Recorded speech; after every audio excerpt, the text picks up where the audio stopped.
Una vista atrás, todo lo que él ha ido haciendo mientras ha dejado de ser presidente del gobierno, pues ha ido en una línea que no tiene nada que ver con la línea que siguió en su día, ¿no? Y yo creo que las palabras de ayer pues dicen muy poco en un momento en el que todos estamos esperanzados en lograr la paz y por tanto lo único que hacen es echar gasolina a un fuego que no tiene sentido hoy en día y una persona que está fuera de la política. Está fuera de la política. Eso significa que Rajoy y Basagoiti no están en esa sintonía. Hombre, yo creo que es evidente. Ayer el que más molesto tenía que estar con esas palabras de Aznar seguramente era Basagoiti, ¿no? Que estaba además muy cerquita sentado de él. Y por tanto, bueno, al que habrá que pedirle explicaciones de las palabras de Aznar es a él, ¿no? Desde luego, yo creo que toda la gente que está trabajando y esforzándose en lograr la paz, indudablemente no está en la línea de lo que decía ayer el expresidente Aznar. Y creo que es bastante demagógico y otra vez vuelvo a usar el tema del terrorismo para hacer política y ganar un puñado de votos. Pero yo creo que se está equivocando. No, yo creo que el debate se está llevando como se tiene que llevar. Es decir, el Endacari, que es el Endacari de todos vascos, ha puesto un problema encima de la mesa. Sabemos perfectamente que las competencias en fiscalidad las tienen las diputaciones y así lo dice el del Endacari. Lo que quiere el Endacari es poner ese debate encima de la mesa para que las diputaciones con el gobierno vasco de alguna forma se sienten en una mesa y vean la posibilidad de aumentar los recursos que necesitamos el país para que ese país siga siendo sostenible y de una forma saber cómo podemos obtener más ingresos sin incrementar los impuestos, que en ningún momento el Endacari ha dicho que hay que incrementar los impuestos, sino simplemente ser más eficaces, ser más eficientes y para eso es necesario perseguir el fraude fiscal y reorganizar el sistema fiscal. Y eso es una cosa que nos compete a las diputaciones y al gobierno vasco. Al gobierno vasco porque vive también de los ingresos que cogen las diputaciones y por tanto el Endacari algo tiene que decir, aunque no tengamos la capacidad para hacerlo. Pero sin embargo sí tenemos la capacidad para abrir ese debate y que los diputados generales se sienten con el Endacari. Y por tanto ahora ya no es una situación monolítica en la que el PNV dice que no, sino es una situación en la que se están empezando a plantear la Diputación de Guipúzcoa que es necesario y la Diputación de Álava pues también lo ve con buenos ojos. Ahora bien, yo entiendo que puede ser muy incómodo el debate fiscal para el PNV y al PP porque representan la derecha española y la derecha nacionalista, pero cuando hablamos de impuestos hay que pensar en los que menos tienen, no en los que más tienen.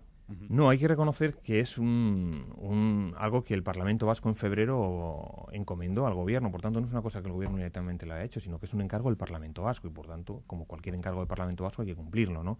Y se ha hecho un informe de duplicidades en las que efectivamente se veían cosas tan graves que ya conocíamos todos, es decir, los que somos alcaldes sabemos que estamos prestando servicios que no tenemos que prestarlos y los estamos pagando cuando los están prestando nuestras administraciones, ¿no?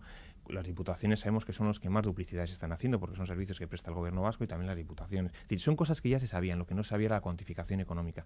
Y se ha hecho estudiando 9 municipios, más o menos, o sea, imagínese usted si estudiamos a todos, ¿no? Pues eso se duplica, se triplica o se cuatriplica. Entonces, yo creo que es una pieza más en esa revisión del sistema económico que tenemos que hacer muy serio, porque yo no sé si hasta el punto de seriedad lo vemos todos igual, porque ese sistema económico que tenemos actualmente no da para mantener lo que tenemos y por tanto todas las declaraciones están dándose en recortes, en ser más eficientes. Ayer el alcalde de Bilbao se despachó con que va a hacer unos presupuestos muy austeros porque no da y por tanto la realidad del que gobierna es la realidad de la situación al día a día. Por tanto yo no creo que haya una visión de error, es más una visión de que efectivamente nos ponemos manos a la obra todos o esto es lo que hay efectivamente. Hombre, yo creo que nos separa, ¿no? Además no tiene nada que ver, ¿no? La ley de cajas con la fusión se ha hecho antes de la ley de cajas y la ley de cajas simplemente es una ley que el País Vasco estaba pendiente de hacerla, es la única comunidad autónoma que no habíamos hecho la reforma de la ley de cajas después de la que se había hecho a nivel estatal y por tanto no es ningún impedimento.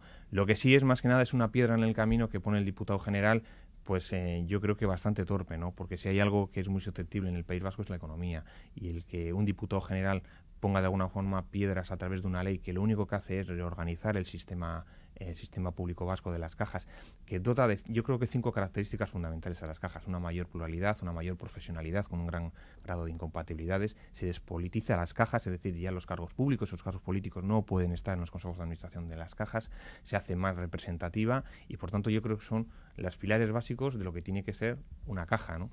Que no ha sido nunca así, es decir, aquí pues en Vizcaya, por ejemplo, el PNV ha tenido el 100% del control de la caja no teniendo el 100% de la asamblea.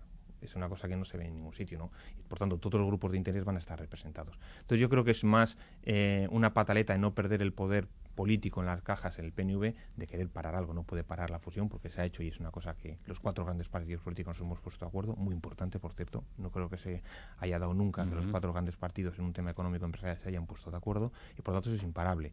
Lo que yo creo que quiere hacer el diputado general en base a que invade competencias, como siempre dices, esa coletilla que pone siempre, es intentar de alguna forma retrasar la pérdida de poder de las cajas del PNV, que es inevitable porque políticamente no representa lo que representaba antes.